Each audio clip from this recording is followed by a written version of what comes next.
Hi, I'm Clinton Kelly, and I'm here to share with you some of my tips for throwing a fabulous party. Let's talk about the table setting. Now, table settings can be very simple, or they can be very elaborate. And what I recommend, if you're having just a casual dinner party, to set your table like this. As far as glassware, you just need a water glass and one non-specific wine glass. And by non-specific, I mean a glass that can be used for white wine or for red wine.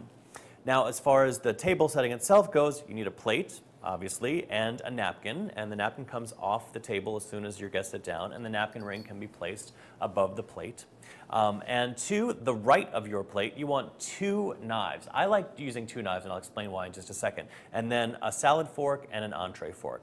Now, this is why I like 2 knives at a table, because when you're done with your salad or your appetizer, you put your silverware on the plate, and then the plate gets removed. Now, that leaves you with a clean fork and a clean knife, so this dirty knife doesn't go back on your nice, clean tablecloth. So that's the one thing that I do for a casual dinner party that's, a little bit on the fancy side. Now, this setting is very elaborate. This would be the kind of setting that you would use if you were doing a very formal dinner party. And if you're doing a formal dinner party such as this, you probably would have hired a caterer as well as servers. But let me take you through the essential pieces. As far as glassware, you need a champagne flute because quite frequently at a formal occasion you might want to do a champagne toast. Then you would also need a wine glass each for white wine and for red wine, as well as the water glass. As far as silverware, you would work from the outside in. So in this case, with the soup spoon on the outside, that alerts me that the first course is probably a soup. Then you would move into the salad knife, then the fish course knife, and then the meat knife, and then the corresponding forks on the left-hand side of the plate.